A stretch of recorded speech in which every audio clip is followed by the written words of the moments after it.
House Records.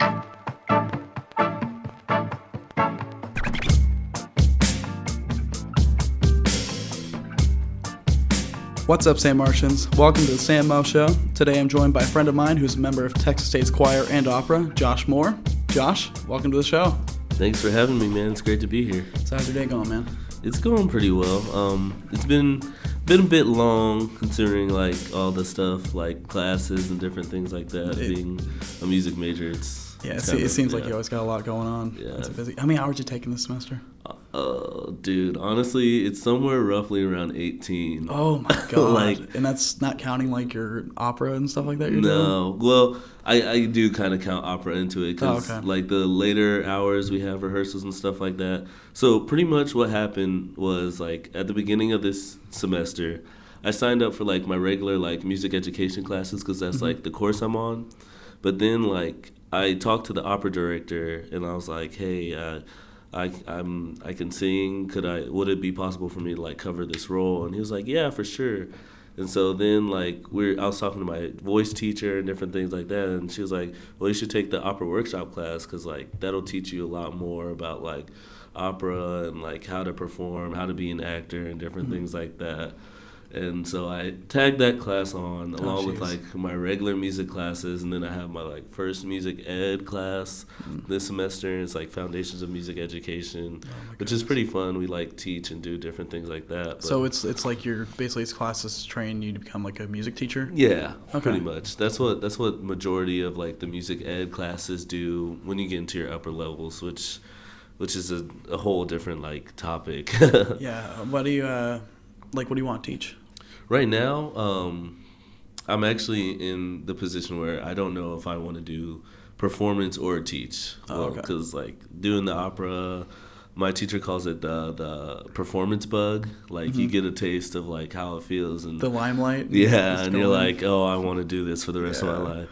And so, I'm kind of in that point. But I know I want to teach like college area, and like the thing that I'm kind of like questioning or like struggling with, like if I was like a music educator, I would have to like go get like my doctorate, go get my master's, and do all this to teach at a college, and I won't have the opportunity to perform between that. Really? Because like it'd be like just a lot of back-to-back like school, then I'd go out and teach for like a couple years and stuff. That'd probably run you ragged at some point. Yeah. And then performance, it would be like you get your performance degree, you perform a lot, you get your doctorates in performance, and then you can go and Yeah, that's a weird thing to have like a doctorate in performance kind of thing, because I feel like the music industry in general is kind of a very like meritocracy. It's like either you can or you can't do it, kind of thing, or who can do it the best kind of gets the spot. Yeah, that's one of the things. Like I like the arts a lot, but I couldn't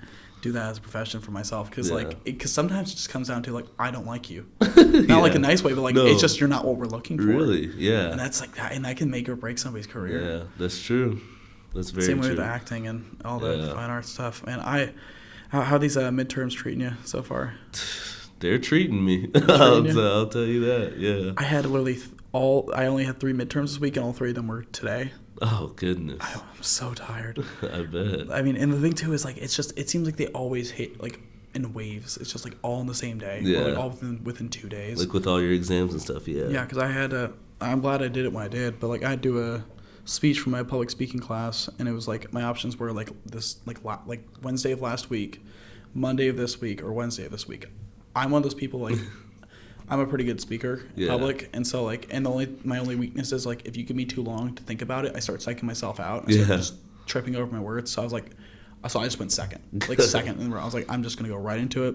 Yeah. I talked about the uncanny valley. You ever heard of that? No. It's this like psychological concept where it has to do with like it started with animatronics and robots in the 70s, but it's also been applied to computer animation. Interesting. And so the way it works is basically like I'll try to paint the picture for my audience here. So on your y-axis going vertical, it is like people's ratings or how much people like something, and it's in this case it's either animation or a robot. And then on the x-axis, on the horizontal axis, it's how the likeness to a human it is, And so as you kind of go closer and closer, so around 50%, it's pretty likable. And then when you hit 75%, it dips really hard. Really? So it makes this kind of like this little hill, and it goes into a super deep valley. Gotcha. Around 75%, people get like really uneasy about it. Wow. They start feeling very uncomfortable. And then around like 90%, it goes straight back up. It goes like super high. And so basically what they're hypothesizing is they did a whole bunch of research on it, and they researched kids from like Dartmouth College on the East Coast to people in Cambodia. And the reactions across the board were like similar across the board. People like from like remote tribes of Cambodia. Yeah. Really freaked out by it. Like people have never seen like animatronics in their life. And so basically what they're saying is like, as humans, one of the things that's allowed us to be so social and so cooperative is that we're really good at recognizing each other. And we're really good at reading facial expressions. And so when like robots fall into that really weird in-between spot where it's like you can't tell if they're human or robot, like, because you can either be like, okay, is this like a really diseased human? Is this like something wrong with this human, or is it just a really good-looking robot? And so it puts your brain kind of in that in-between spot, and it makes you panic. Because you stop trusting it. You're like this, so suddenly you feel threatened because you can't make your mind by it, so you feel like you're trying to be tricked. Dang. So it triggers this fear response in us. And like some of the examples, like they have a whole video, but one of the examples I used was this Final Fantasy movie, and it's based off the video game franchise. It had the movie had nothing to do with the video games really, but it was like came out in 2001, and it was like painstakingly animated. Like each frame of the movie, it was all computer animated. Dang. Each frame of the movie took 90 minutes, and so altogether it took 120 human years. Between like they hired, I think it was like 300 people on staff, so it took a long time to animate that movie. 120 years. Total time spent on that movie, and it pulled in a net profit of negative $91 million. 91. Yes, so they lost $91 million on that. That's crazy. And it was mainly because people were freaked out by the movie, so it made them really uncomfortable.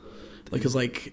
It looked really good, but it was to that point where it fell into the valley, and so like their eyes looked very like dead, and so they moved weird.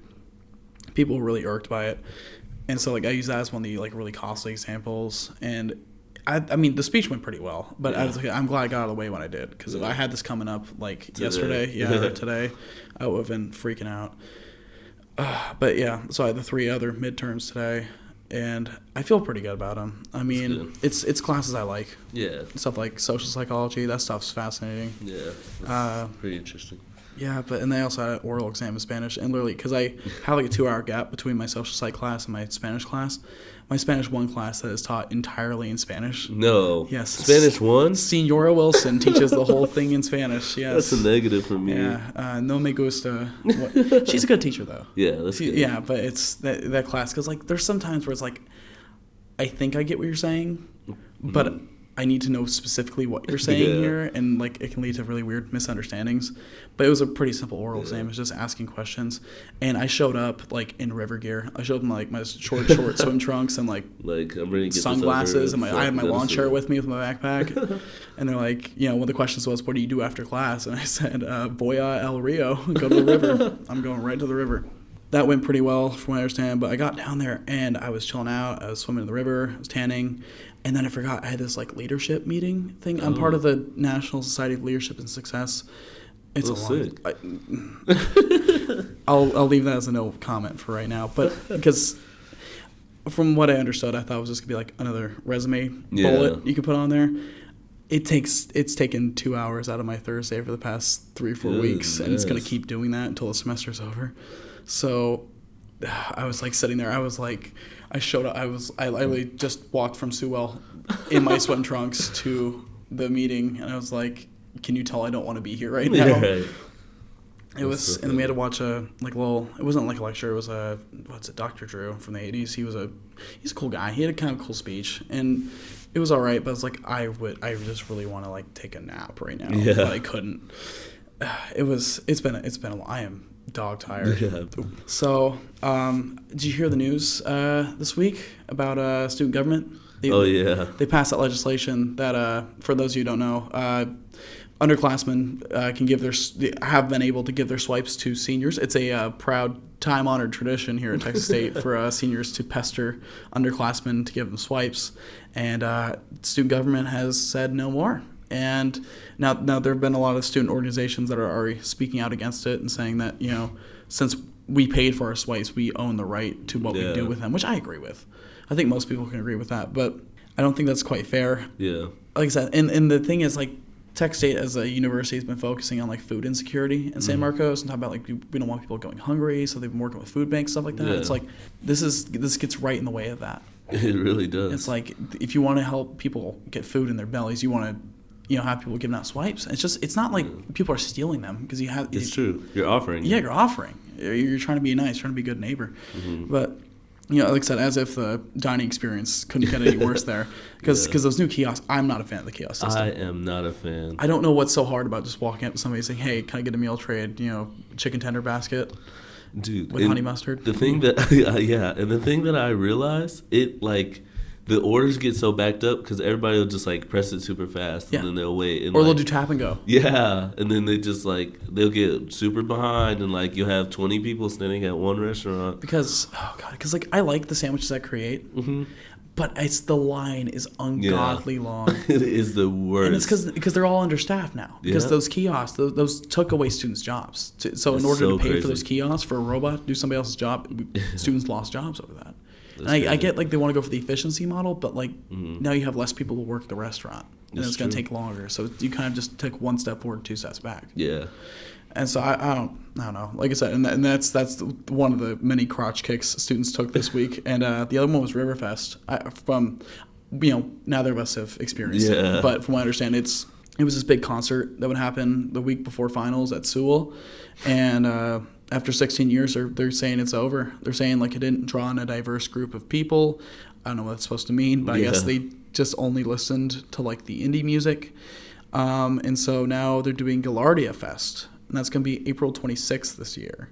And they are saying it's going to be a carnival-like setup with a main stage, and it's going to be held in, wait for it, the scenic Lot B of Bobcat Stadium. There it is, folks. Yeah. The best place, the best venue. When you talk about Texas State, the final deal closer, you drive them right past Sewell. You take them to Bobcat Stadium, Lot B, and you just get out of the car, say, this is what you're missing out on if you don't go here. Yeah, Lot B.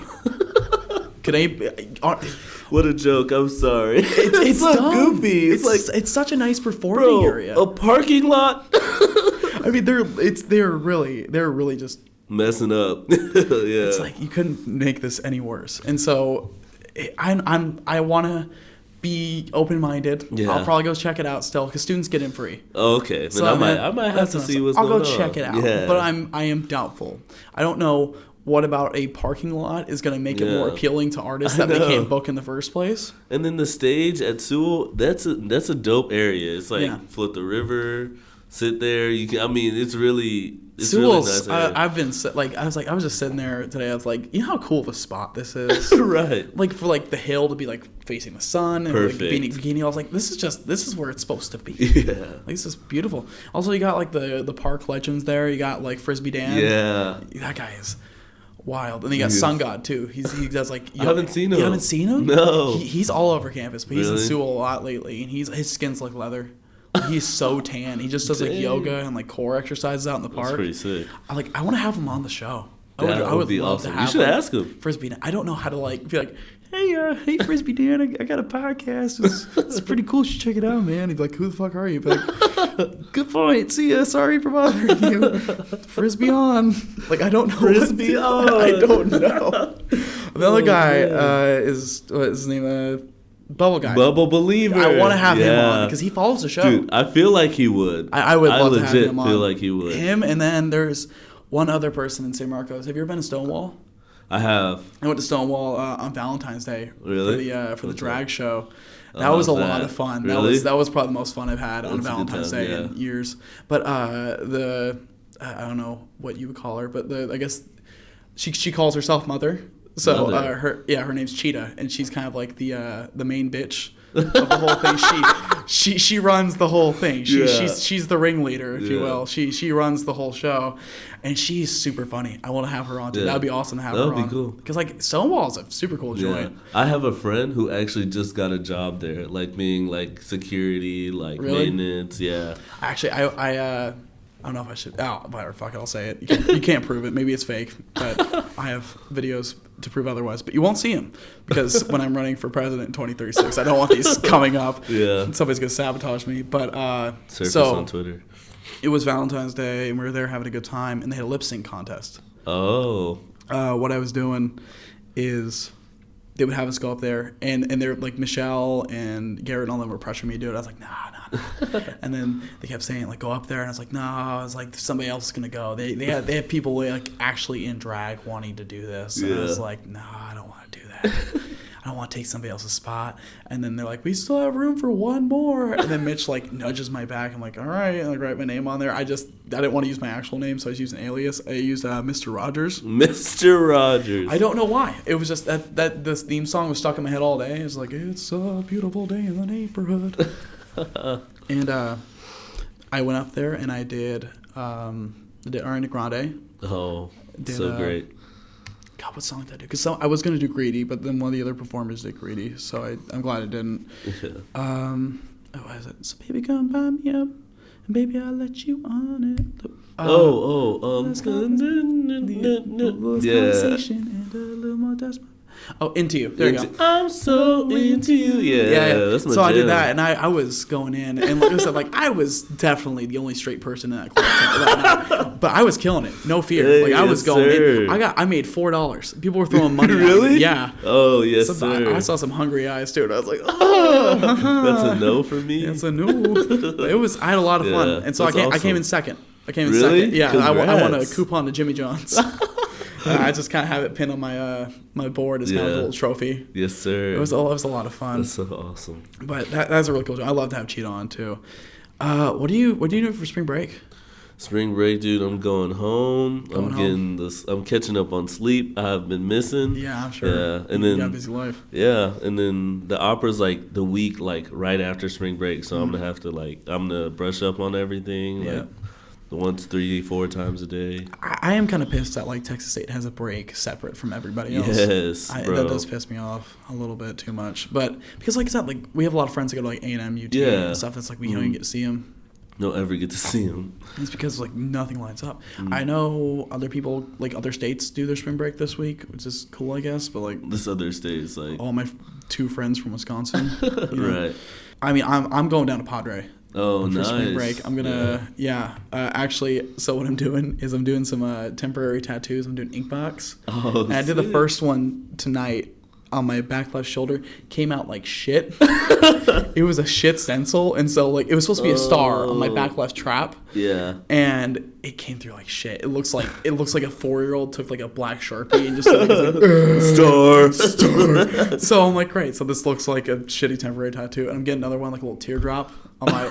Not like a teardrop. It's like a little rose right there, so I can look like I'm an absolute scumbag. So it's gonna be fun. But God, spring break plans were a mess in general because like it was just people were hopping in, hopping out, and then we're doing group hopping. Really? But I literally just we finally made the bookings last night. We finally brought it all together. Thank God. Nice. I mean, I could go for some sleep, but at the same time, like how many times are you gonna pass up on Padre? Yeah, that's true. So. I mean, I'm looking forward to it, but it's gonna be a good time. Because I could use a break from college. Much I love it here at Texas State. Like I need a break. It's just the environment in San Marcos is the best. It's just like it's super relaxed. Yeah. It's not like too big like Austin, but it's very small town. Yeah. Very like community oriented. Yeah, it's super sweet here. Yeah. I mean, like I'm glad like I named the show after the city because like, I love it here.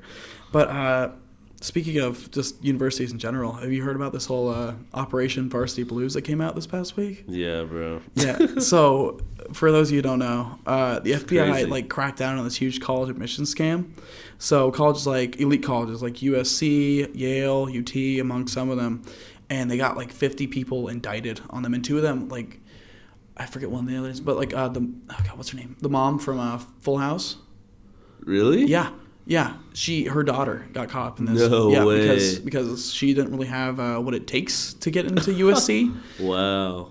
And so what they do is they have these guys that they say we're introducing a side door, and like from the beginning, like it sounds like an absolute scam. Yeah. Which it kind of is. They're scamming the colleges basically, but what they do is they're saying like, of course, I the way I read it, and like I read it like some like New York like sleazebag thing. I was like, you got two ways of doing this, you know. You got the front door, which is where we got the smarts to get in. You got the back door where you donate a library. What I do is I provide a side door for you, where we do. So what they would do is they would do like. You gotta keep doing the voice. What we do here is we fake SAT scores, right? Take that 1,200, turn to a 1,440, right? Just a little something under the table for my guy at the SAT center. Yeah, it was a typo, right? Or what we do is say your kid's got special needs. He's got anxiety or dyslexia. We'll get you a waiver for that. That's so crazy. Give your student extra time to take the test so they can relax and do better, as they should be, right? Because you're going to college. And so, yeah. On a side note, some of these kids didn't know it was happening for them. For them, like, really? Like their parents would do it for the kid. I did not know that. Yeah, the parents would be like doing it for the kid. And so, like, one of the kids, they're talking, like, the mother was, like, they intercepted emails between them. And, like, he'd ask, like, how'd it go today on the visit? And he's like, oh, it went really good, except for one thing with my son. He was asked by one of the advisors, he said, oh, so you run track? And he said, no. because so what they do is they bribe coaches at the colleges to report these people to the admissions office as academic recruits as like 5-star athletes and stuff like that. And so they go as far to like Photoshop their faces onto like athletes in motion. And so that's it. I mean, it's really like complex stuff. But I think it just kind of speaks to how competitive this stuff has gotten. Like it's getting really ridiculous to go into good college because like A&M, UT now are getting really tight with their admissions. Yeah. I mean, talk about like it's more than just a college. It's the friends you make, connections you make. That's true. You know, it's kind of sad at this point. You know, it's become this competitive to where you have to bribe and cheat to get in. Yeah. I'm glad Tech State kind of has a little more wide open admissions policy. Also, we're really affordable. It is. It's good too, way more affordable than. It's good too because like I've seen students like on Twitter like complain about like fast food, not necessarily here. Yeah. But they're saying like especially like middle class students, they're saying just because we can afford the college doesn't mean we don't have to pay for it. Yeah. It doesn't mean we have other stuff we don't have to pay for like housing and cars and stuff like that. Stuff like bills to pay. So like so FAFSA only goes to like the lower classes. They're saying like it really just kind of either buries the middle class in debt, and so the rich have enough money to make their problems go away. So you see that like increasing gap that keeps growing because the middle class it keeps shrinking and it keeps getting pulled further away. Mm-hmm. But I could go on a whole like socialist rant and just bring Karl Marx back from the dead if you really want to get into it. Karl Marx next week on the San Mo Show. You're hearing it here first, folks. I got Karl Marx on the mic. Man. But speaking of Tech State, the fine arts program here is like internationally renowned. So I want you to like walk me through your experience here, like because I know the choir program, all the programs here, fine arts are really competitive. So like start from the beginning, like first of all, like start me like not from where you were born, but, on May 7, 2000. No. So like when did your passion for like music and especially like choir start? So pretty much, all right, here we go. So back this is the funniest story. So back in 5th grade, I did a talent show at my church, and I sang Baby by Justin Bieber. And they're like, you should start singing more. So I joined choir literally that week, and then like I just fell in love with it. And like ever since then, like I really enjoyed it. And like I never really like had like the true passion like I wanted to be a music person until I would say about like my junior and senior year in high school. And I was like, I still didn't know I wanted to major in it. I was just like, it's something cool, like I'll keep doing. Yeah. And so it's actually pretty funny. So Texas State, I applied here to be an engineering major. Yeah. And then I was like, well, I'm going to be a music minor, so maybe I have to audition for the program.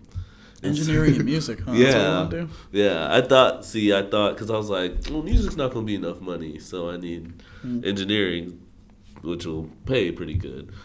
Then I like physics and science and different things like that. So I came here on my audition, and I looked at the paper, and it said music major. And I was like, well, I guess we're doing this. No, man. So, like, I auditioned, and it was pretty awesome because the guy, the head choral director, his name is Dr. Joey Martin. He was like the clinician for my region choir, which is like an audition choir in high school.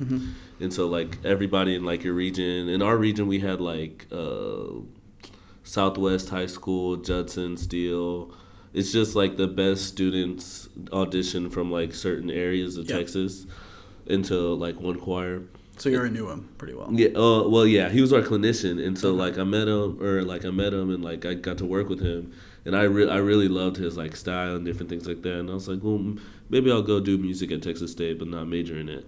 And so like at my audition day, like I sang, and then he looked at me and he was like, "Were you in one of my region choirs?" And I was like, "Yes, sir." He's like, "It's great to see you here," and that sold me because I was like, he remembers like my face, and there's like 100+ people in the choir, and I was just like, wow. Yeah.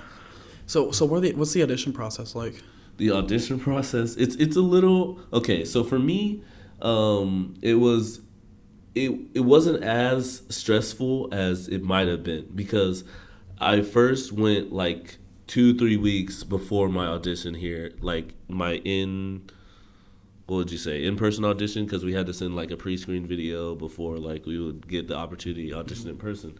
I got the opportunity to like shadow a music student here at Texas State, and I had like a mock lesson with like a voice teacher, and so I got to go into a lesson with like one of the voice teachers, and it was just a great experience. And then he told me like I had a good voice and like I can definitely be like successful in the program and different things like that. I just got to work hard. So I was like, yeah, for sure. And so then like during my audition day, like I saw him again and he was like, "Hey, you did good. I'm proud of you," and stuff like that. And like just the community feeling I got from all the faculty and like the help grow and the like, we're not going to like kiss your butt, but like we're going to push you to become the best, but at the same time not like leave you out to dry, you know? Yeah. I mean, you said it's pretty good community feeling around there. Because like I know theater can get like really cutthroat, like really. Yeah, the actually the musical theater program I've heard is the second best in the nation. Oh, it's fantastic. Yeah. I watched Cabaret. Yeah. When that was so good. Yeah. I mean like the ending gave me chills. It was it was really really good talent. But cause I know like because back in my fine arts class last semester.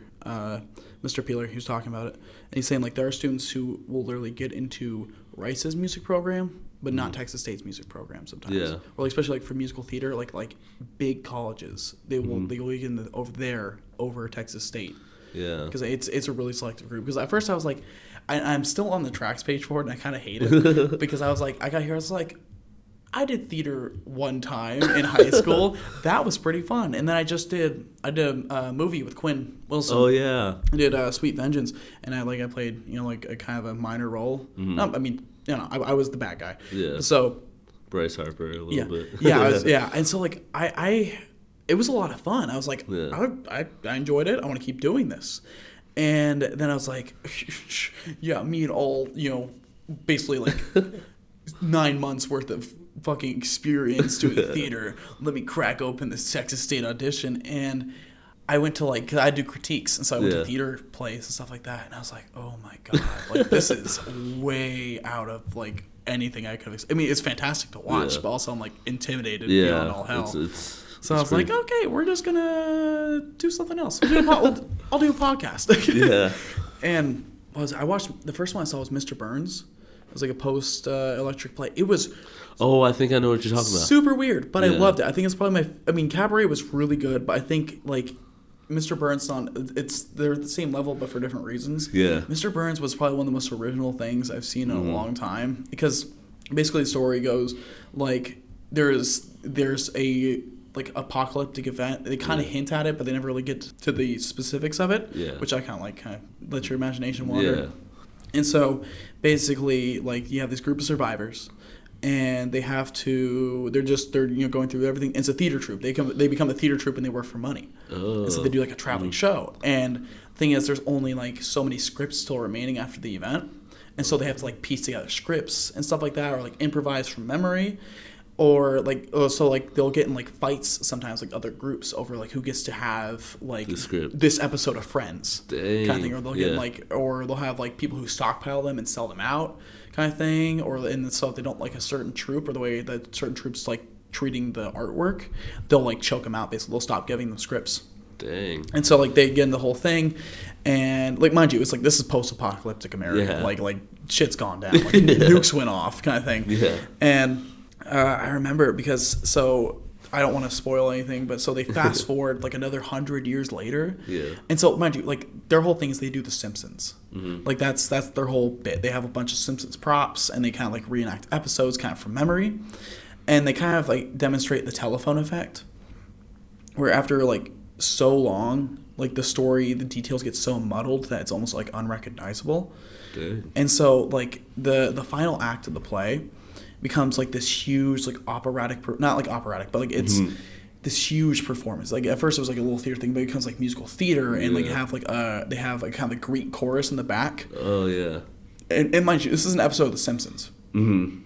It basically they took an episode of The Simpsons and they just warped it and made it so overly dramatic. Yeah. And like they changed aspects of Mr. Burns where he's like this devil-like character now. Mind you, in the original episode he has like a minor role in the whole thing, but so they turn it into this whole thing, and it was kind of like it gave you. Some people didn't like it because I don't think they got it, but the way I saw it was like. It's like telephone. Like the details become so muddled, and it becomes its own new thing. Yeah. So this episode of The Simpsons becomes like they treat it almost like religious text for like how they got there kind of thing. They use Simpsons characters to explain. It was like really original. And like I was like, this is fantastic. And then I went to go see Cabaret. Cabaret was amazing. I sat like front center, like because the LLC what they do is they reserve out seats. Oh really? For at least for the psych, but not this semester because we decided to buy pop sockets instead. Pop sockets. Whamp whamp. But I saw Cabaret, and I was like, say front row, center of the front row, and I don't know how many times the MC would like basically like say lines to me. It got ridiculous at some point, but like it was a lot. They would come out into the audience and stuff like that. I mean, it's a cabaret club. Yeah, you know? It was a really good show. Pretty fun, yeah. But yeah, no, the musical theater. Have you ever thought about doing that? Musical theater? Yeah. Well, it's actually funny because for me. There's not much like musical theater stuff for my like voice type, if that makes sense. Because like a lot of the musical theater stuff is like tenors or sopranos, and well, this may be like foreign to some of the viewers because they're like, what is this weirdo talking about? But like it's different voice types. I'm a lower voice, and most musical theater stuff is for like higher voice types and different things like that. In my style, and like just because like I'm like more so classically trained, I'm more like tuned to like doing different stuff, if that makes sense. It's a different world. It's pretty interesting, but I would just say I really enjoy like watching and hearing and like seeing it being done because like it's awesome when it's done. I love right? musicals. Yeah. But for me personally, it's just like my voice not that. Do you have like a favorite musical? My favorite musical, I'd have to think about that one. Okay, I really enjoy Wicked. Wicked? Mm-hmm. I haven't seen that one. I've been meaning to get around to seeing the Book of Mormon whenever it comes around. Cause I heard that's hysterical. Me too. I heard that one's good too. Yeah. Personally, like I'm kind of basic, but my favorite musical is Hamilton. I love Hamilton. It's so good. Yeah. Because I'm a history nerd. Yeah. I do like rap and R&B, and so like it's got so much there, and some of the lines it's just. And I like how it's different. Yeah. It's very original, except but I feel like it's been kind of played out to a certain extent. But I think they're doing a cinematic release of it at some point later this year. Like after it stops touring, they're gonna release like the Broadway footage. I've already seen it pirated, but I'm gonna go see it again. Right. This time I'll give them my money. So, it's musical theater is something special because like that takes a lot of talent. It really does, yeah. I mean, talk about like even like not even freezing up and missing lines. No, like that is it really does ridiculous. I can definitely see how much of a strain that can put on artists. Yeah. So you got something coming up for opera, right? Yes, sir. March 28th through the 31st. The Magic Flute, right? So that is oh God, don't tell me, Mozart. Yes, sir. Okay, it's Mozart, right? Yes. I gotta give it up to you. Benissimo. Nobody knows that. Yeah, Mozart, Yeah. right? So, okay, now I see here it's Star Wars themed. You want to explain that? Okay, so pretty much there's a lot of like motifs and like different themes that go on throughout the Magic Flute to where it's easily relatable to like Star Wars because you have the force of the light and then the force of like the night or whatever, and so like the dark side, like dark side, light that side. And I may be getting into a little spoilers. I hope like the director and nobody hears this, but like we're gonna have like Jedi and like okay. there's gonna be like a Darth Vader-esque character. So you guys are gonna kind of be like Star Wars garb. Kind of thing. That's cool. Like we have that. like clones and different things like that, droids. It's pretty dope. Are they gonna be performing it here? Yes, it's gonna be in the Performing Arts Center in the Patty Strickle Harrison Theater. Oh, nice. That's a beautiful place to perform. It is so beautiful. It's I mean that whole area, especially like the water around there. Yeah. I walk through there sometimes. I'm like, man, this is just a beautiful campus. Yeah, it really is. So, what's your part in that opera? I am Zarastro. He's a high priest. Yeah, I'm not gonna get too into spoilers, but okay. there are characters that he is linked to within the opera, and it's like once you figure it out, you're like, what? And you're just like, wow. Like it's really interesting. It picks up more so in like the second act, so. Definitely, yeah. It's really interesting. Mozart had a crazy life in general. He really did. I mean, did you ever watch Amadeus? I have not. In the 80s, it's a really well done movie. Yeah, but like, I mean, just talking about like, because apparently like, he said like God was literally like, telling him what to write on the paper. I had not heard about that. He felt like literally like, it was like divine. Like God was working through him to put stuff on the paper. Wow. And I can't forget the name, but like there's this guy. He was kind of like the shit at the time in Austria. Like but then he saw Mozart's music. Yeah. And so he was like, who the hell is this guy? Yeah. And he was I remember like in the movie they have him like looking for him, and he's like sneaking away the back room. I think I have seen it because I think I remember seeing it in like elementary or something like that. Yeah, and he's like looking around in the back room. He's like kind of sneaking, like looks at his papers. Like, this stuff's brilliant. And then he sees this like dumbass young kid running with his girlfriend, and they're like horsing around. He's like, who the hell is this guy? And then he's like, it turns out later that's Mozart. This super young. And I mean he died poor too because he didn't make any money off of it really. He died and he got buried in a common grave. Yeah, so it's crazy. He didn't live like a rock star, even though like his last Requiem. Dude, yeah. Oh, that like just the I can't sing it, but like it's such just a heavy mood kind of thing. Yeah, I actually got the opportunity to perform like parts of it in like my last year in high school. Not like major parts of it, but it was like minor songs and stuff stuff you still hear in movies. I forgot. Yeah, I know what you're talking about. I forgot. I feel like this, like I can like see just like a final like fight scene. Yeah, like, I was like this like literally like over a fiery pit kind of thing. Like it's like oh, it's really good mood setting.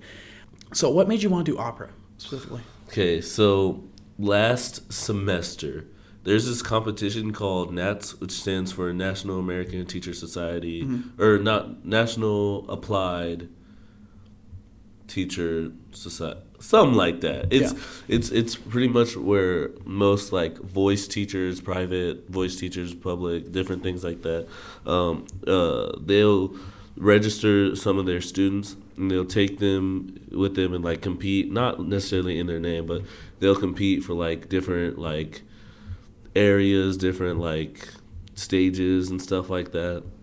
Pretty much, I was in the freshman boys division because I'm a freshman boy, and the for all levels you needed a grade of 90 to move on, and I got an 89. Oh. And I was like, I was kind of heartbroken, but I was like, it's okay, like I'll just do better. And my voice teacher actually told me, she's performed at the Met. She won like Met Singer of the Year award, and she's really legit. She's actually going to Israel in a couple of weeks. I'm gonna miss her because she's really helped me, and she said like she never won like throughout her undergraduate, and now she performs on like big stages and stuff. So she's like, don't like let it get to you, and like they allow people to come in your room and watch you perform, and like some of the upperclassmen came and like watched me, and they're like, wow, dude, you don't sound like a freshman. You should really like consider doing awesome. opera and like doing stuff. No, Sounds like a really supportive community. It really is. But also, you're talking about the talent they've accumulated here in the fine arts program. Because I know the main theater director, I forget her name, but she was. If you guys have ever watched The Nanny. Yeah. Like Nick and Night. I saw something on Twitter the other day where it's like when you saw this coming on Nick and Night, you knew it was time for bed. Yeah. Kind of thing. And so she was the mom. So she was Sheffield's wife. Yeah. Yeah. And so I'm like, that is insane that she's here. Like it's just you don't even know. Yeah. But I mean, the quality of the theater here again is like it's like a slice of Broadway here in State.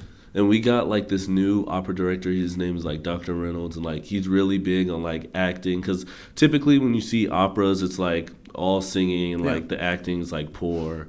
But like he's like, we've been doing opera the wrong way, and like it needs to be like a combination of both excellent singing and like both excellent acting. And he does like, I'm in his opera workshop class, and we do like so many different things, and like we like learn so many new things to where it helps us like become better actors. And like it's only halfway through the semester. And you guys sing the whole thing in like what, Italian, right? It depends on what I'm thinking like language. Carmen. Yeah, it depends on what language the opera is.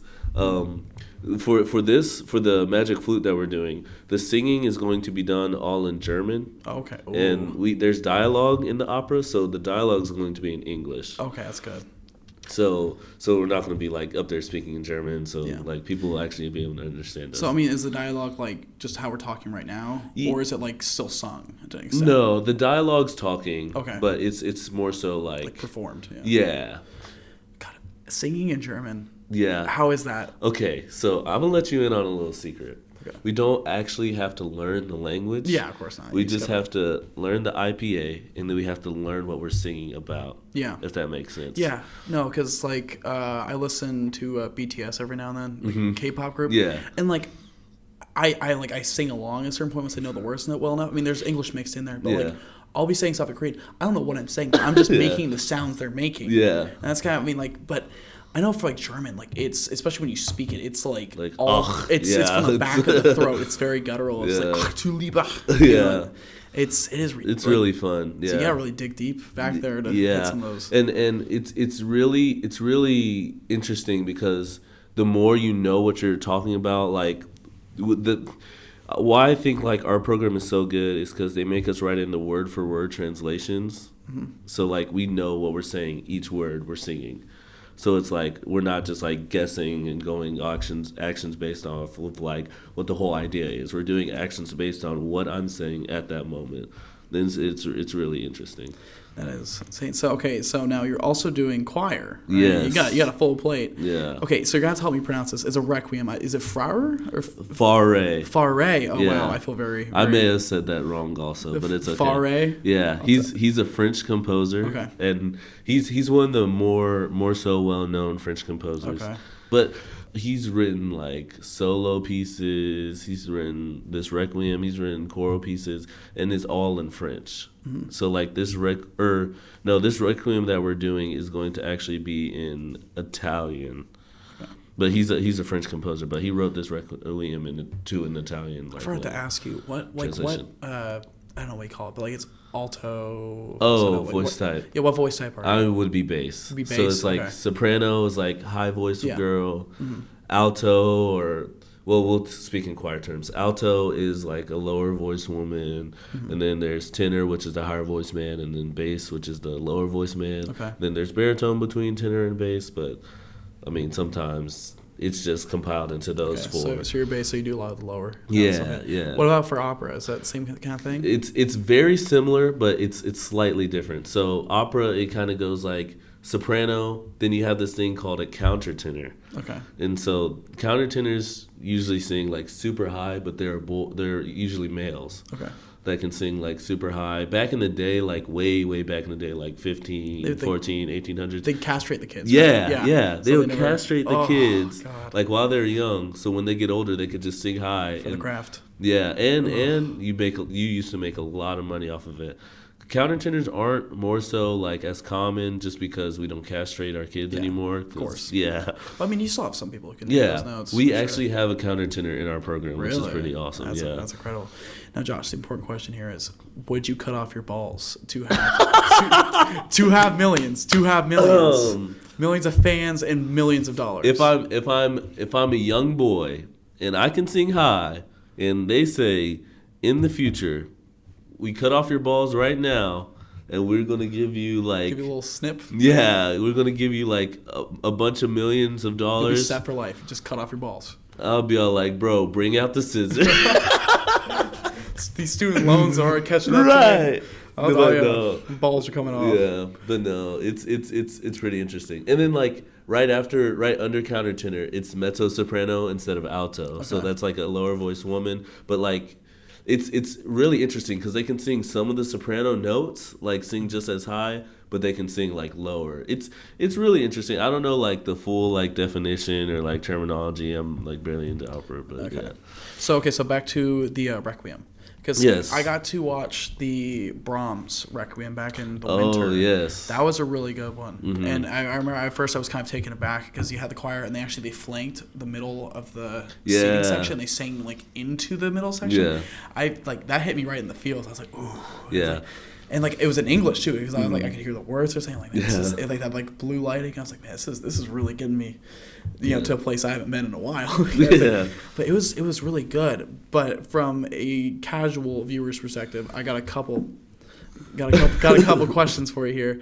So I've noticed like when I was watching the Brahms Requiem, like the choir kind of sways back and forth. So is there a reason they do that, or is it just for the look? Typically, it's not like, all right, everybody, you're going to sway this way, and like. Yeah, that's kind of weird. Everybody, you're going to like sway this way. But more so, it's more of like people getting into the music, into the like what they're singing. I know a lot of people do it for like rhythm, like make sure they're singing the right notes, singing in the right rhythm, right tempo. And then when I know I move a lot, it's because like I'm into the music and I'm like really like and that was actually chorale that performed like the Brahms Requiem. They're like the highest choir. They're really good. So what's the ranks for choir? So the entry choirs I would say are more so men's and women's choir. Well, all our choirs are amazing. First off, let me say that disclaimer. Yeah, of course. So all our choirs are amazing. So the entry choirs are men's and women's, and then the auditions choirs is youth singers, which is the one I'm in currently. Okay. And that one's like it's more people, but it's still audition. It's a different style of singing. Okay. It's more so like straight tone, like less like opera type stuff. And then there's chorale, which is like the higher audition choir, and that one's more so like I don't know. They're all like different and good in their own ways. It's really hard to it's really hard to tell like how like to rank them pretty much, if that makes sense. The chorale is smaller. Yeah. So tell me about the Requiem then. So it's going on April 12th. Yes, sir. April 12th. Is it going to be performed here at the It's going to actually be in I forgot which church, but there's a St. Mark's, I believe. Okay. I can double check that. But he actually reserved space in like a church with the beautiful acoustics and oh wow. Yeah, and so we actually get to perform it at that venue. Like I believe it's with an organ, different stuff like that. But we really get a lot of like great opportunities to here at Texas State, just it in general, like it's awesome. So I see here also you have got Notes of Leonardo da Vinci on the 28th. So what is that? Okay, so there's this JK, I found the church. Okay. It's First Presbyterian Church of San Marcos. So this is Fare Requiem? Yes. Okay, on April 12th. On April 12th, Friday, April 12th at 7:30. Gotcha. All right. One-time performance? Yes. Be there, be square? Yeah, be there, be square. Gotcha. So, okay, the Notes of Leonardo da Vinci. There's this lady composer named Jocelyn Hagen, and she wrote a choral work, a choral masterpiece translated notes from Leonardo da Vinci's original handwritten textbook. Oh wow. Yeah, so it's like it's the music really captures what he's saying in his notes, and like the different ideals and images through his notes, through like. So Da Vinci did singing. music, because I mean, he was more so an artist. Okay, but he's just kind of toying with it. Yeah, Okay. well, she it's just the written notes. Oh, okay. So she translated to music. Yeah, she put music to the text. Okay, so Yeah. so like, what do you guys? I don't know if that would spoil anything, but like, what do you guys sing about then? Like, it's literally like I think you could possibly look up like the notes, but like if you go, I'm sure we'll have like the notes written down and different stuff like that, and the titles of the different works, and it's all in English. oh, okay, good. So you'll be able to understand. And so this is April 28th. Yes. So, and where's this one going to be at? I believe it's going to be in Evans Auditorium. I will double check and let you know. But for sure. Typically our choir concerts are in Evans. Mm-hmm. Evans is a good place too. Yeah, got it's really good lovely. acoustics. And yeah, that one's going to actually be performed by the Texas State Symphonic Choir, which is University Singers, which is like the first audition choir, and chorale put together. That's good. Yeah, so it's going to be like a huge choir. I'm not quite sure if we're going to have orchestration. I don't remember if that was connected to this piece, but yeah, it's going to be really, really awesome, really fun. I'm looking forward to that, man. Yeah. Yeah. I'm also going to be looking forward to talking to you after we get done with this break. Yeah, for super sure. smooth transition. All right, we will be right back. Can I sing for you? How about this? Let's make a deal. If my song makes you wet and it soaks through your pants, I get a kiss on the cheek. Here it goes.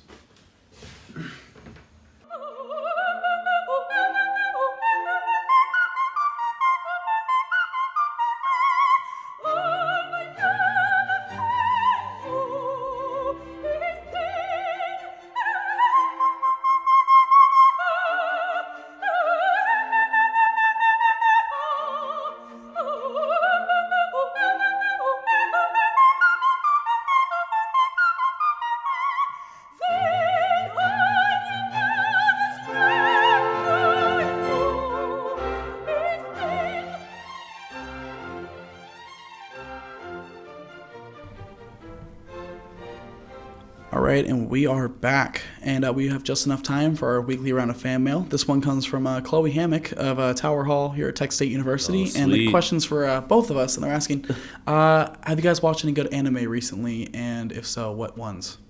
Okay, well, for me, recently I've been trying to catch up on Naruto. That's a beast in itself, because Naruto has already, like, so much going on in it, and that's just been a long process. I've been watching since like summer, like before like college and stuff like that. But one that I really, really like on Netflix is Your Lie in April. You see that you're one, talking right? to me about that. Yeah, I've seen it. That one, that is it made me want to play an instrument when I was watching because they made it look so cool. It literally inspired me to like go sing because like it's a beautiful show. It is so sad. It had me ugly crying. I have some pictures on my cried. phone. Ugly crying. Legit. Because it's such a cute anime, and like it's fun, and we're all having a good time, and it's just these kids being friends, and like the last two episodes are just like just halfway through the season when like I can't spoil, but person A has certain diagnosis. Person A, and it's like it's a train wreck in slow motion. Yeah, and I'm just like, oh god, I was like, he learned how to love again. I was like just rolling over. I was like, I legit watched it at like it was so beautiful. 3 and I started watching it at 10. I didn't stop till 3 in the morning each night. Like I started watching it, and I was like, "This is it." Like once I got to the end, I wanted more, but like I feel like it ended in a good spot. I mean that is one hell of a sad show, but like it really, so good. It made me wish I was musically talented. God, that's one thing I cannot do. I cannot do music worth a damn. I cannot keep beat. I can't sing. It'd but, be like that. I mean, I can respect music. Like I like to like analyze it and like listen. I like that's the best part of it. Yeah, I'm just not the one producing it. And that's okay. I'm okay. Not every man can be a poet. Not every man can be a musician. But another really good anime, and it's coming to Netflix soon here. They're really vague. They say spring 2019. Yeah. Which I think would be now, because spring break is a really good time to do it. Yeah. It's an anime called Neon Genesis Evangelion. Interesting. And so basically what it's about, without going into super spoilers, so they start you off after what they call the first impact. God, I don't know how, it's such a weird, you need to just kind of watch it for yourself. But basically it's like a retelling of the creation story, like Judeo-Christian creation story. Snap. And so basically it throws you into like the future, which is like, this is me in the 90s. This is like a 90s anime. Yeah. It was made in the far off year of like 2025. So, right. So this is after like the world's been rocked by these things called angels, and they're gigantic like monsters, kind of like Godzilla, but they're all unique and different in their own way. Interesting. Kind of like some Attack on Titan. Actually. Yeah, they don't look like reptilian. Like the one of the things they say is like their DNA is like 98% human, and so it's like they're super similar to us, but not quite enough where it matters. And so they're these huge monsters, and they just start wrecking cities and create these huge problems for everybody. And so what the government's done is basically they have these cities now, like they have them like in like Tokyo and stuff like that. Yeah. And then when the angels come down, they literally they have them just go underground and like lock them up. And what they do is they bring up these mechs. So the program's called the Evangelion Project. Yeah. And so these gigantic mech suits. And like when my friend Chris was showing me this, I was like, hell yeah, I fucking love mech anime. Yeah. I was like, get me all over. I'm about to watch this right now. It's like super. It's really well, and especially for like the 90s. It's still got like the square framing. It's a really nice aesthetic, and it was because at the time it was really big for anime because it was like the first original anime. Yeah, before its time. Because other ones were like adaptations of manga, or they would be like retellings of like old fables and stuff like that. Yeah. But the one thing with Evangelion, it was an original storyline, and actually. It gets so weird towards. I don't want to say weird, but different. Okay, so basically, like halfway, I don't want to spoil it. I'm gonna try to go dance around the spoilers. But basically, halfway through the show, it starts turning into introspective on these because the only thing is, the only people that can pilot these gigantic mechs are like teenagers. For like body size reasons and body chemistry, they explain it. Yeah. And so it starts going into the introspective of these teenagers and like why they do what they do and what's wrong with them, and it gets so depressing. It gets so depressing. Yes. But it sent me like for a week. It fucked me up for a week. like Your Lie in April made me sad for like a night, and then I was like, that was really beautiful. Neon Genesis Evangelion literally for a whole week. I was like, I feel numb because some of it gets so dark. They go there like in a lot of areas. They fucking go there. Yeah. And talk about depression, and it gets really deep. And I saw somebody like they took the title of it and they just like changed the words, but they kept the text style. And it was like, oh my fucking god, this show's so fucking sad. It's like you thought it was gonna be mech anime, but no, it's just me, depression. But it's really good. I think everybody needs to watch because I remember it's coming to Netflix. Netflix, yeah, and it's a really big deal because like up until whenever they decide to release it, hopefully soon, you could either, if you want to watch it legally, you had to buy a Blu-ray set, which costs about $150 online. Oof. And it was remastered. And it was really well done. But $150. They didn't have it on any streaming services online. Nowhere. Because it's such a big deal.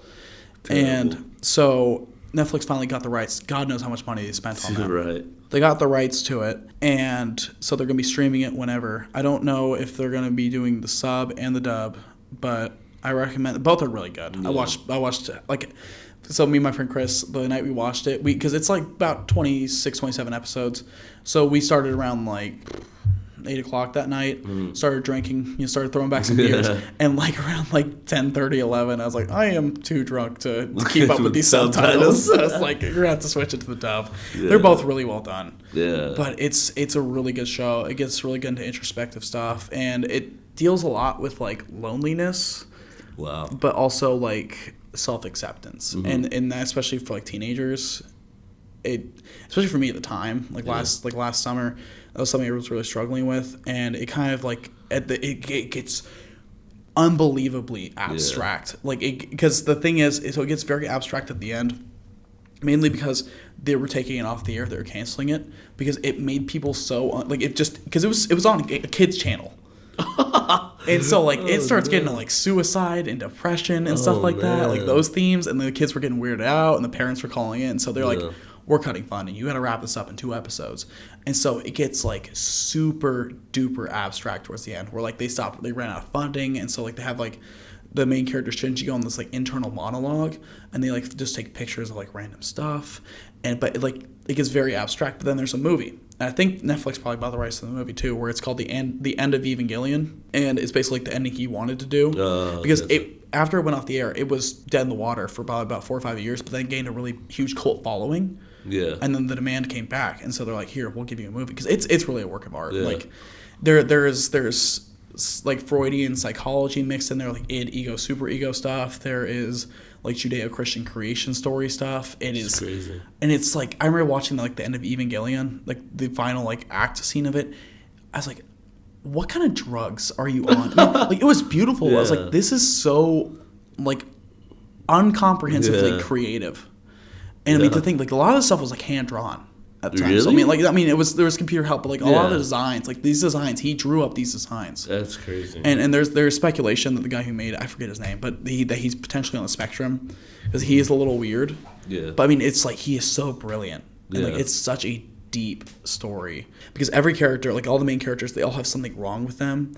And it really like I feel like everybody can at least find one character in that show they relate to really hard, and it's just it hits so many different spots. Like for me, I related to like two of the main characters, and it was just like gut punch after gut punch because it calls you out sometimes in some of this shit where it's like there's one character I won't name her, but they're saying like basically they say like you've been abandoned by your father since you were like their father died early in the first impact. So it's like you've had that void in your life for so long of like any real connection that you just sleep with other people to try to feel anything. Oh my! And so you just sleep around because you can't form any kind of connection with anybody. Right.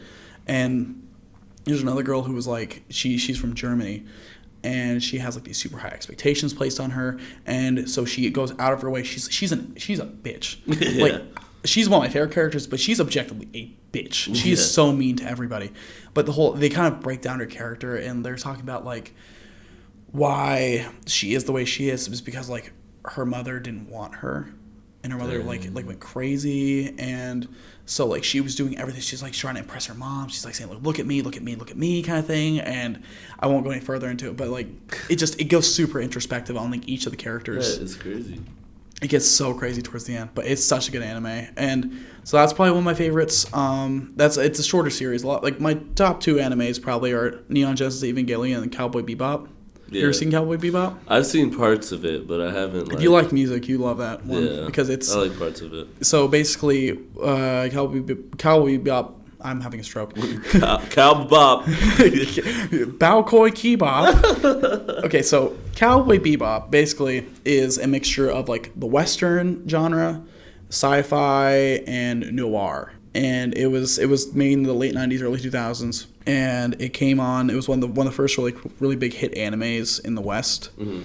And what it did for anime, especially at the time, it's just a really cool show. Yeah. Some of the dialogue is really good. It follows 3 main characters and then 2 side ones. But one of the cool things is like they do a lot of jazz in that show. That's one of their main music motifs. Love jazz. And so they don't call them episodes, they call them sessions. And so what they actually did is they recorded the music beforehand, and they had these jazz musicians just go in.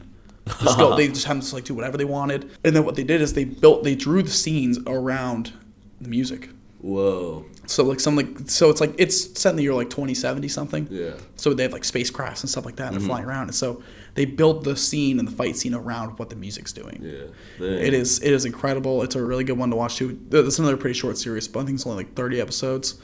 And I guess my final recommendation, if you're trying to get into a really long series, is JoJo's Bizarre Adventure. That show is. I've seen parts of it, dude. I can't finish. It's a trek. It is an absolute trek. Part 1 is horrible. No, I don't say horrible because I really do like the show, but it's nothing like the actual show. Part 2 is nothing like the actual show, but it's better. Part 3 is where it starts to really get its personality. Mind you, like I'm caught up completely. I'm watching like the new ones as they come out from Japan. I think it's like 150 episodes I've had to trudge through. Each one's like 30 minutes long, so it's a lot of time. Crazy. It's a lot of time I put in, but. That's a really good one if you're trying to log in a lot of hours. Do you have any more recommendations there? I was just about to I'm just looking them up. Okay, so one of my friends said Seven Deadly Sins on Netflix is a good one. Seven Deadly Sins? Mm-hmm. Oh, God. Actually, I have a watch list of ones I really enjoyed. Oh, one that's really good. It just came out on Hulu. It's another short series. It's called Megalobox. Megalobox. It is so good. It's like it's a sports anime. It's a boxing anime. Yeah. Set in like dude, sports animes are fire. That's what I like too, because like Your Lie in April made music look fucking rad. Like it's the same thing as sports. It makes shit so intense. Yeah. Megalobox basically it was inspired by Cowboy Bebop. It came out this past year, and so what they did is they slowed the frame rate down to 1080 or to whatever it's like or to 720p or whatever it is, to where it runs and it's framed like a 90s anime.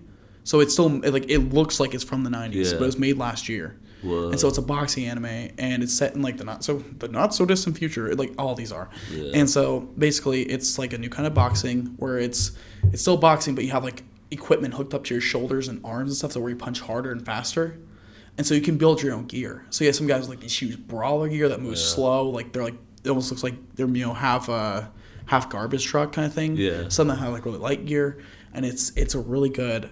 It looks like at the beginning I thought it was gonna be like a hype fest anime, which is gonna be these crazy ass fights, but it starts turning into like an introspective onto like the drives of like fame and fortune and why people do what they do. It gets super deep. It's a really good one, really short watch too, but it's a really, really cute one. And then what are some of the other ones I've watched? Castlevania. Have you seen that one anime on Netflix? It's not technically an anime. It's made in the West, but it's really good. It's based on the video game franchise, actually. Really? Yeah, but it follows vampire hunters. Oh, and so you follow the Belmont family, and they try to kill Dracula. Yeah. It's really well animated. Yeah. I kind of get an Avatar: Last Airbender kind of vibe from it, like that kind of animation. Not quite the same animation style, but the same kind. I don't know. It feels like it when you watch it. I'll tell you that. I got one more. My Hero Academia. My Hero Academia. Yes, that's a really good one. It's a good time to get into it because the new season I think comes out in the fall. Soon, yeah. It comes out pretty soon. Yeah. It's another one of the shonen animes, but I love it. Mm-hmm. It's really good.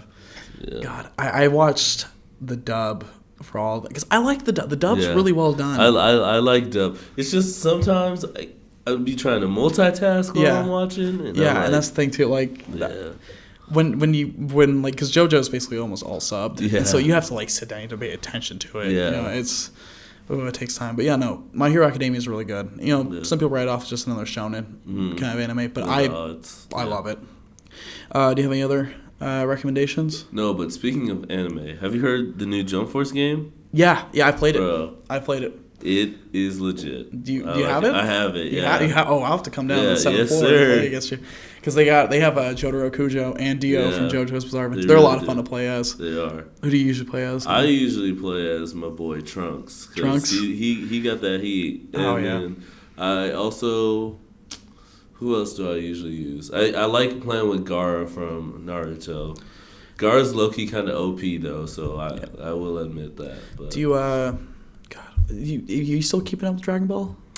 A little bit. I'm very behind on Super, I will say. I haven't even. I watched Dragon Ball Z Kai, and then the whole Cell series, and then I just fell off. Honestly, I loved it, but I just couldn't keep up. Yeah, So the one thing that a lot of animes have is like the escalation problem. They talk about where it's like with Goku, it's like first he fights against Vegeta, and then like that was close, and he goes like Kaioken, and then he goes Super Saiyan, and then you have so you just have to keep stacking it. Yeah. And so that can become a problem later on in shows like with Super now. It's like they're on 25 different fucking levels of Super Saiyan. Yeah. And he's so Super Saiyan God now, dude. And like spoiler alert. And then what comes after God? So you just have to keep building on top of it. It's like, oh, now we can shift dimensions and stuff. It gets really weird. And that's one thing I do like about JoJo's Bizarre Adventure is each part so basically it follows a bloodline so you follow the Joestar bloodline. So the whole thing with JoJo characters are that their name in some way, shape, or form has to make the words JoJo. So the first one was like Jonathan Joestar, so they called him JoJo. Yeah. Next one was Joseph Joestar, so JoJo again. Yeah. And then so it's like just a bloodline. It's a bloodline, yeah. And so it's all inherited. Sick. And so then the third one was Jotaro Kujo. Yeah. And so they take the first and last Joe of the name there. And so basically, like, the first 3 parts, they all go around this guy named Dio. He's in Jump Force. Yeah. He's the guy in yellow. So he's basically a guy, like, ascended to, like, a vampire god level kind of thing. Because I could spoil some parts by saying it. Basically, but it follows the 3, like, for 3 generations they're fighting this guy, and they're trying to, find him because he hides sometimes and stuff like that, and he sends people after him. It gets really crazy. Like, from part 3 on, the show really gets his personality because they deal with, like, stands is what they call them. Yeah. And so it's basically like a manifestation of your psychological energy. And it's like a little ghost dude that comes out of your back kind of thing. And, like, so they fight. It's you have to watch it to understand it. I've seen parts of it, but it is one of it's the longest running Shonen Jump comic. Really? It started in the 80s. No, I did not know and that. it's still coming out with new issues these days. Well, that's crazy. It is insane. So that one thing I guess I kind of got off topic with. So they avoid the escalation problem. Yeah. Because they just keep doing different parts. Yeah. And so they start with a different JoJo, and they kind of they don't repeat the cycle, but they have a place where it caps out, and then you go with the next one. And so they cap it. That's why that's why they've been able to keep running for so long. That makes sense. Yeah. So it's a really good one. I really do recommend that one, but it's a weird show. It's a very, very weird show. But if you're into that sort of thing, I think you'd love it. So we recommend Cowboy Bebop, Castlevania, Your Lie in April for sure. Yes, that's a must see. And honestly, you can knock out Your Lie in April in like 2 days. 2 days for sure. It took me a weekend. Yeah. Yeah. And then Neon Genesis Evangelion. So if you want to get depressed, make sure to watch Your Lie in April and Neon Genesis Evangelion. 2 different kinds of depression though. Like Your Lie in April is like it's big sad and you're kind of like ugly crying for a little bit, but then you kind of like you kind of smile and you wipe a tear like that was beautiful. Neon Genesis will just make you numb for a month, kind of thing. Dude, I still gotta check that one. I'll make sure I'll be retweeting the shit out of it as soon as it drops on Netflix. It is beautiful. Well, Josh, I think that's all the time we're gonna have for today. All right, but thank you so much for coming on the show. Thanks for having me. It's been awesome. It's been an honor to have you on. We haven't talked in a long time. It has been, but it's good catching up with you. For sure, bro. Keep doing good things. Don't let the workload get to you. And for you listeners, be sure to pick up your trash. Don't litter. Keep our river clean. And I will see you guys in the next one. Save the sea turtles. Oh, and be sure to check out Magic Flute on March 28th through 31st, Fra Requiem on April 12th, and Notes of Leonardo da Vinci on April 28th. And I will see you guys in the next one.